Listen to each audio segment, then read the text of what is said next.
Hey guys, and welcome to another video. For those of you who don't know me, my name is Emmy. I also go by Ty.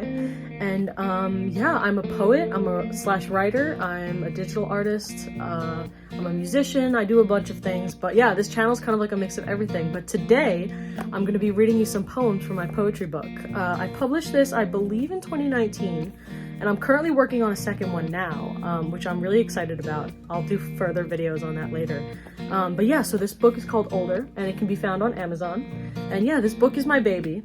So today I was just gonna take some time to read you some of the poems, some of my personal favorites, as well as just some that like I just come across, I guess. Okay, so I think I'm gonna do like random poems. So I think I'm just gonna like flip to a page and I'll just like read whatever poem's like on that page. Okay.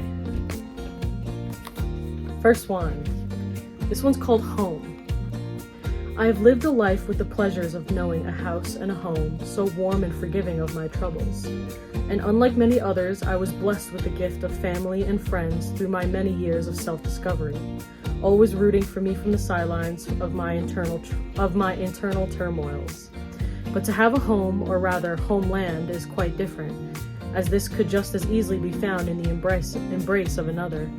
For it is not only the physical place or time that defines our meaning of home, but also the feeling of being wholesome and the people we choose to share it with.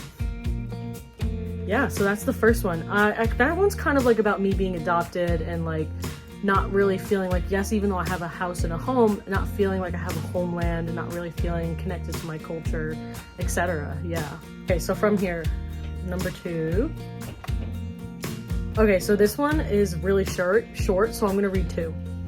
You will always hold a place in my heart, even though I may no longer hold one in yours. These are so short. Why did I write such short ones? We should not let fear stand in the way of living our lives or stop us from pursuing a hope or dream that was lost. Ooh, this is a good one. So I wrote this one in early college with my friend Sarah. And we were in early college and we were struggling. So I wrote this poem. It's called The Lost College Student. There are days where I don't sleep like the monster under your bed or the thunder in the air. There are days where I don't eat because my bank account is crying tears the size of golf balls. There are days where I doubt myself, where I rethink everything about my life and what I'm doing, only to realize that I am capable, I am worthy, and I am strong. Ooh, this is a good one. Okay, so this one I wrote also in early college, and I wrote this one because I had an 8 a.m. class and I just like was not having it. So I sit huddled in the comforts of my big black hoodie, my legs crossed tightly as the basement of this building is always quite cold. My eyes struggling to stay focused, wishing I were home, engulfed in the blankets and the warmth of blissful sleep. 8 a.m. classes. Let's see. Oh, this is also about being in college, and this is like the one on the opposite page. Surrounded by those who don't know what they know, or rather what they don't. Populations of a negative ignorance, and as we argue over the latest societal trends, history repeats itself into oblivion. Okay, so I want to read you like one of my longer ones. Let's see. This one, okay. This one's called Dear Woman of Autumn. Dear woman of autumn, I long for the crisp and cool air of your grace, and as you bring the breezes of change, I weep for the death of your daughter and the warmth of the summer months. But as the leaves shrivel to colors of red and gold, I have learned to appreciate the beauties in life while they are still in the present. For all things come and go, as this is a facet of life that cannot be avoided or undone. And although this may be true, I fear that with the coming of winter, I will forget the essence of what it means to be wholesome. Like the crinkle in your smile or the contentness in the way you sleep, and the contentness in the way you sing your sweet lullabies to me, learning to embrace change. So throughout my poetry book, there's also like these little illustrations, because I had an illustrator help me with my poetry book. He's super awesome. But yeah, so I have these little illustrations that go along with the cover and like just the overall theme of the book.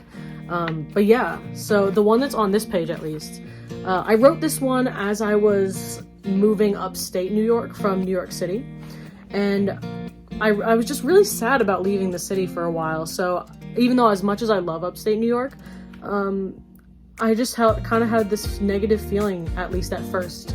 So this poem is about that.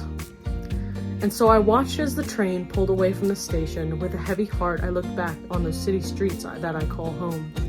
I will be back, I whisper to myself, knowing that one day I would be. When my heart is full and my soul is at peace, I will be back. Okay, this one I wrote about, so you know when you have like ex-best friends, exes, people in your life that are no longer in your life, that sometimes you miss them. And it's not even necessarily that you miss like the times that you had with them, but like you just, even if it was a toxic relationship or it wasn't, sometimes people just drift naturally. This poem is just kind of like about missing that. Throughout the years, many people have come and gone, filling the pages of my heart with the experiences that give my words meaning. And even as I write this, I am reminded of the idea that many of them will not stay forever. But they will always hold a place within these tattered pages. They will always have a home in me. Anyway, guys, thank you so much for watching this video. I know it was like a little bit on the shorter side as compared to like my last few videos. But yeah, so this channel basically is just going to be like an accumulation of my art, my music, my writing, like literally just everything that I'm doing right now. And honestly, like, I'm just gonna keep it like that. I'm just gonna keep it like as fun as I can get it. And I'm gonna try to upload as consistently as I can. I'm really bad at that. If you know me on my channel, you know I'm bad at being consistent, but I'm always gonna try. And yeah, I'm currently working on a second poetry book. But yeah, this is the first one. It's called Older. It's available on Amazon. And yeah, on the back there's like my author picture, and then there's a poem that says, "My hope for you is to experience the world. May you walk down this road in future years, cherishing the things that built you, made you stronger, remembering those who have come and gone, and all of the things that you have learned as you got older."